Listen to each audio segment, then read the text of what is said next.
Hello, everybody. Welcome back to Read and Reread. I am Angelia, and I'm Emma. Emma is here for Miss Daughter. Yes, yeah, she is here for a few days, and so my video is relocated today because my library is also the guest room, and it's all filled up with a deluxe air mattress right now. Sorry. So, anyway, she is making a cameo appearance here in my book haul video. Books I've accumulated over the past couple months. I think there's another one looming. I just look at myself. This is why I usually film it in the library with the door closed because of this kind of behavior. But I don't know who that is, but man, we're gonna need some editing here. Emma agreed to make a cameo. You better not edit this out. Anyway, these are books that were that I have gathered better than when I make it myself over the past couple of months. I have it back. I need it. And we're gonna start with books that we acquired on our trip to San Francisco. I already read this. I talked about this in Friday Reads, but when we were in San Francisco, we went to City Lights bookstore, and I did get a couple of books.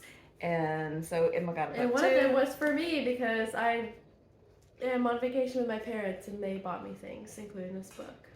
Right. So you want to talk about yours first? I could, yeah. Go ahead. It's a pretty small book. Let's see. This is how much, at the bottom, how much progress I've made in like a couple days. I'm not a lightning fast, crazy lightning fast reader like this one is. Also, I just rolled out of bed, so this is so unfair. I'm not happy about it. It's like 10:30. Whose fault? That's not my fault. Oh. I was asleep. I was not conscious to Okay. check the time. Please give your remarks about the book. Our Wives Under the Sea. And I think she read this book already. Yeah. She got it from the library and read it and really liked it, right? Yeah, and Dad read it too. And Dad read it too. Yeah, I really That's what like was it. gonna It's in ask. my top 10 of the year right and now. I saw them reading it and I was like, that sounds really good. And they described it to me and I was like, I too would like to read that book. And then I discovered that it was from the library. And so I was like, I need to purchase this book and then read it. I want a copy too, so I want to read it again. And it's just, I love the title too. It's so cute. I'm so excited. It's not cute though. It's The story. it's very odd. It's very odd and weird. It's not a cute story.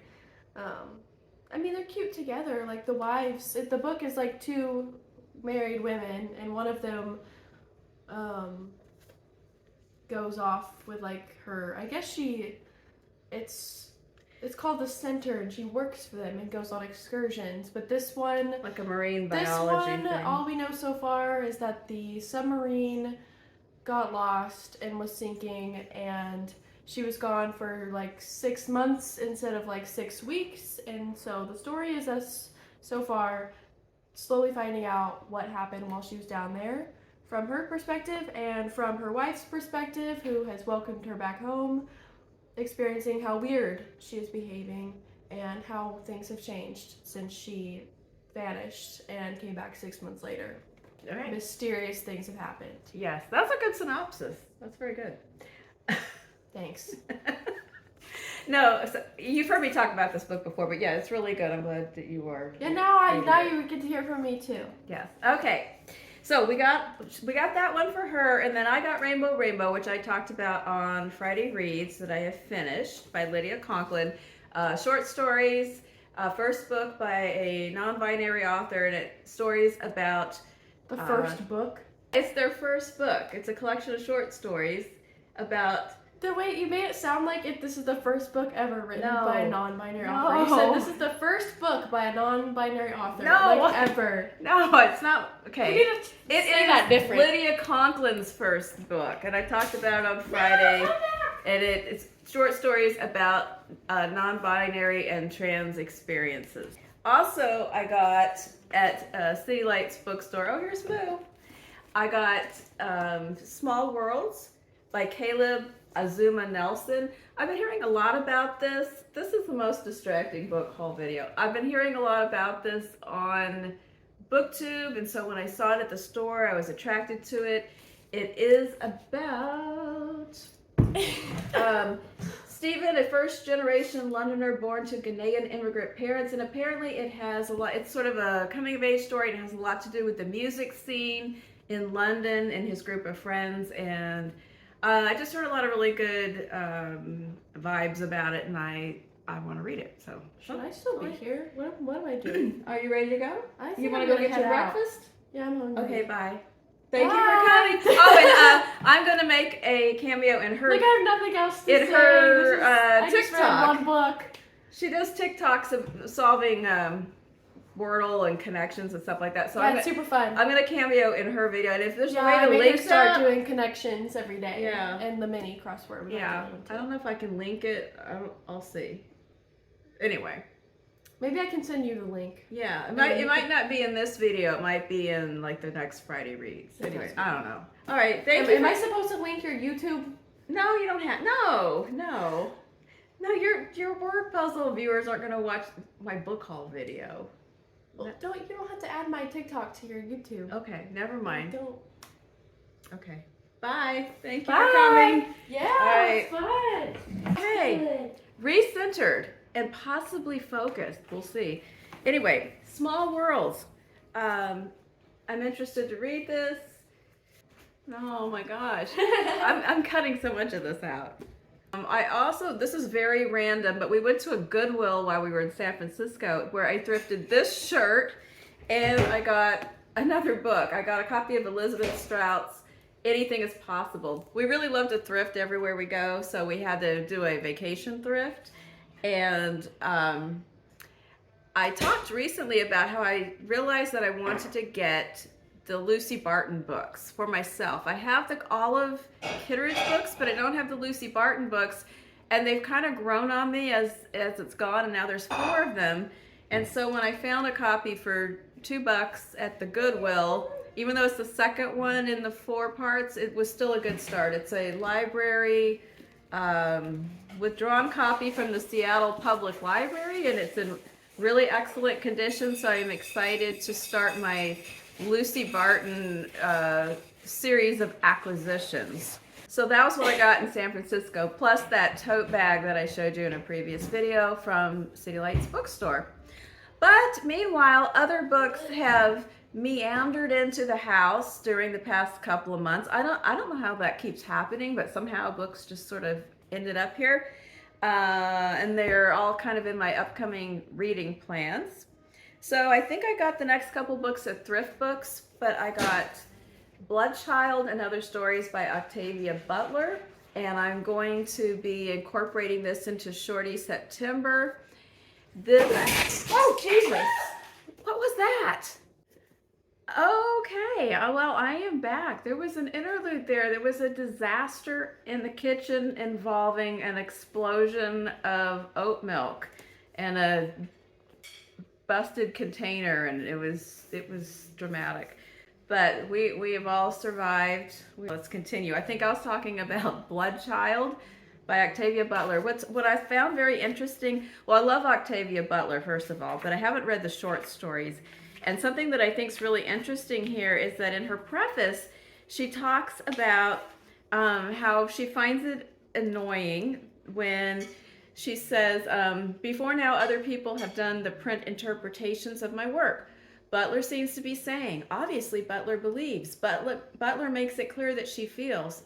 Actually, I feel that what people bring to my work is at least as important to them as what I put into it. But I'm still glad to be able to talk a little about what I do put into my work and what it means to me.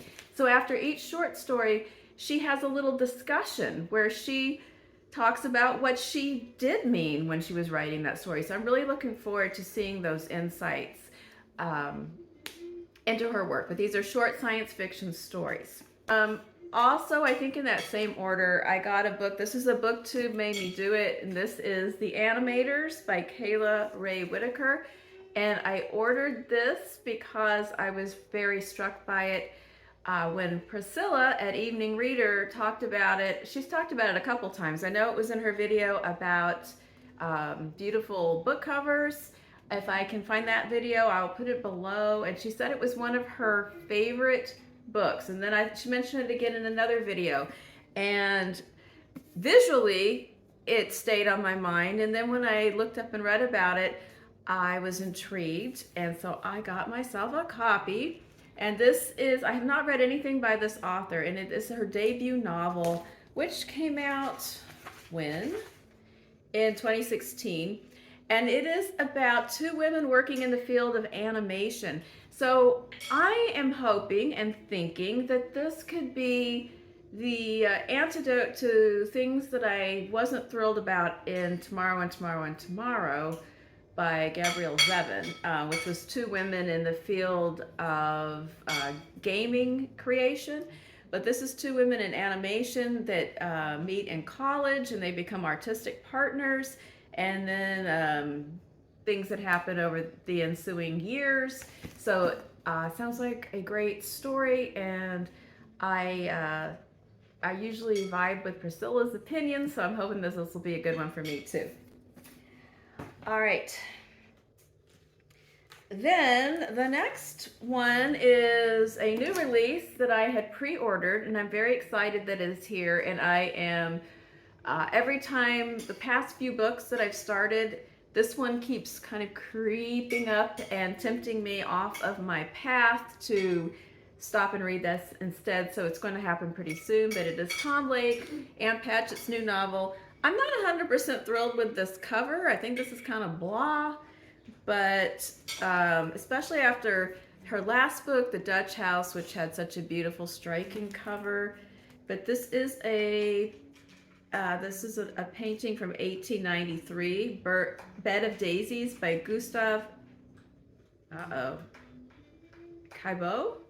That's my best guess. But this is a novel about a family that has come back together in the spring of 2020 to the family's cherry orchard, which, you know, I have this giving me Chekhov vibes.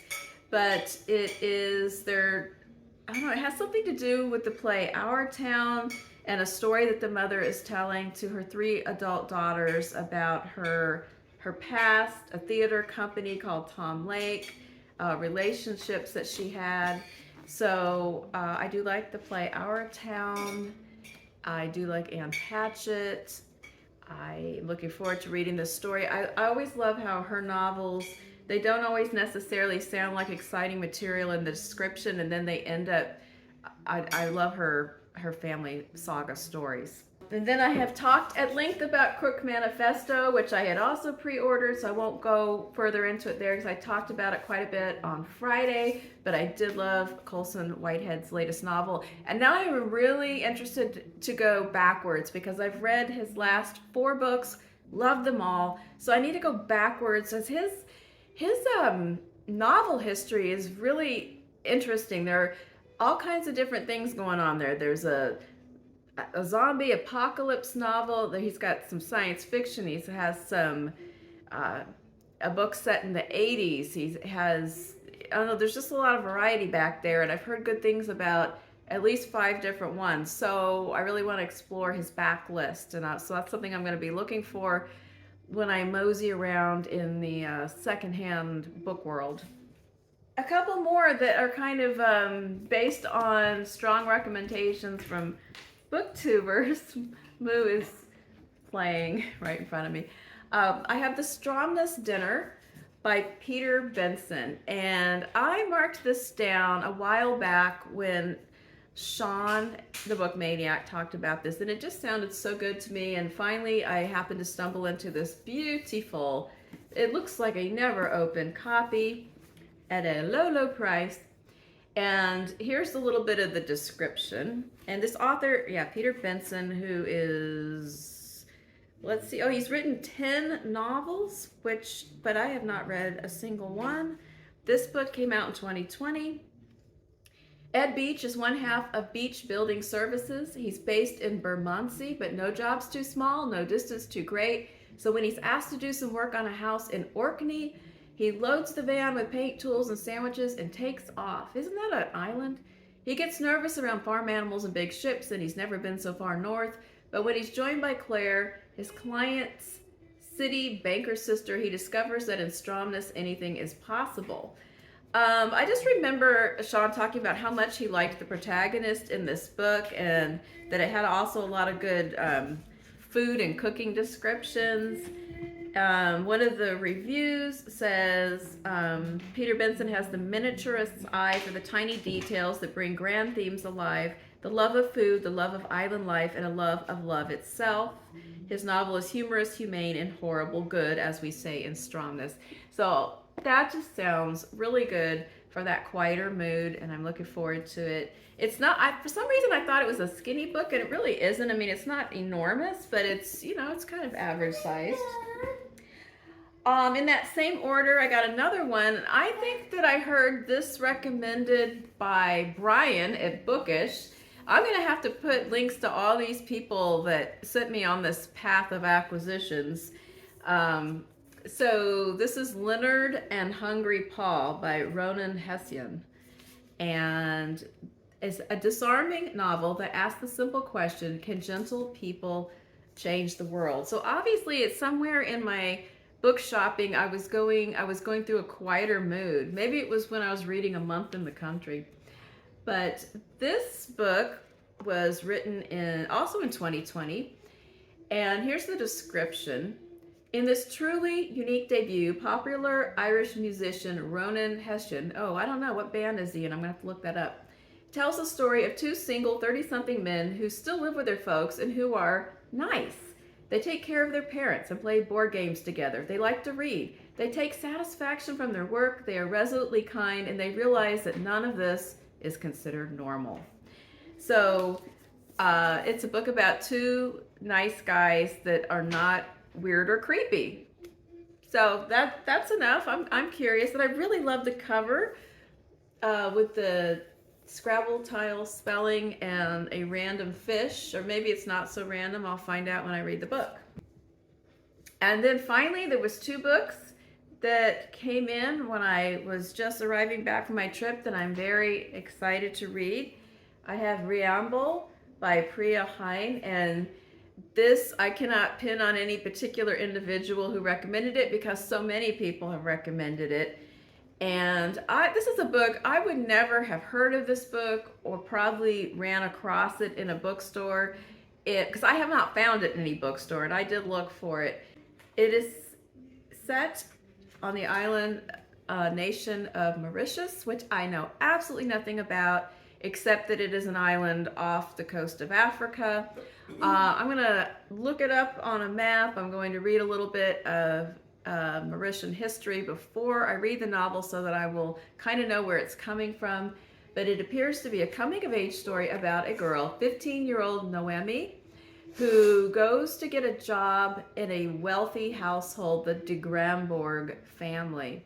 And she is stepping into another world just across town. And it does say that it is the author invites us to protest and rail against long-standing structures of class and ethnicity. So I don't know anything about the history of Mauritius, and so obviously I need to learn a few things before I read this book so that I can appreciate the themes in here. And apparently it's also interspersed with recipes that relate to the plot, so that sounds exciting. And one of the blurbs on the back is from a food writer, Shalina Parmalu, and she says that it is a stunning book which cradles the anger of generational slavery experienced by Mauritians. These topics are usually swept under the carpet in Mauritian households, as it is a history that brings much shame. However, the recipes within this book provide a literary pause within the pain. So that just sounds like something different than anything I have read ever. So I am here for a little reading adventure, and look how nice and slim it is. Perfect for shorty September. And then last but not least, a somewhat chunkster coming in at, I don't know, however many pages this is, 426 pages, is Kayla by Colin Walsh, Irish novel. I think this is the UK cover because I did see this at Barnes & Noble the other day with a different cover, but I ordered this from Blackwell's, and I was surprised. I actually ordered both of these, and I was surprised at the pricing, which was lower than anywhere I could find for a new book in US pricing. And this was a book that I heard about frequently again, and it came up on a number of Booker long list predictions, but of course we know how that turned out. But it is an Irish mystery, and it has all these elements that get me every time. Seaside town, 3 old friends getting back together, a teenage group coming back together, and they're remembering what happened in the summer of 2003 when one of the people in the group, Kayla, disappeared. Now it's 15 years later, human remains have been discovered in the woods and some more girls have gone missing. Against the backdrop of a town suffocating in its own secrets, in a story that builds from a smolder to a stunning climax, Kayla brilliantly examines the sometimes brutal costs of belonging, as well as the battle in the human heart between vengeance and forgiveness, despair and redemption. So it has all the elements that I am excited about and a bunch of blurbs that I'm not going to read, but I have been thinking about Kayla for quite a while, so I'm really excited also to have it. So there's a whole bunch of more books for me to valiantly try to get to in the upcoming weeks and months. So let me know what you think about anything in my book haul. Have you read any of these? Are they on your list? Have you hauled something really exciting lately yourself? And forgive my family chaos. I'm going to try to somehow edit all this mess together. And I hope that you have a great day and the rest of your week. And I'll be back again for Friday Reads. Bye.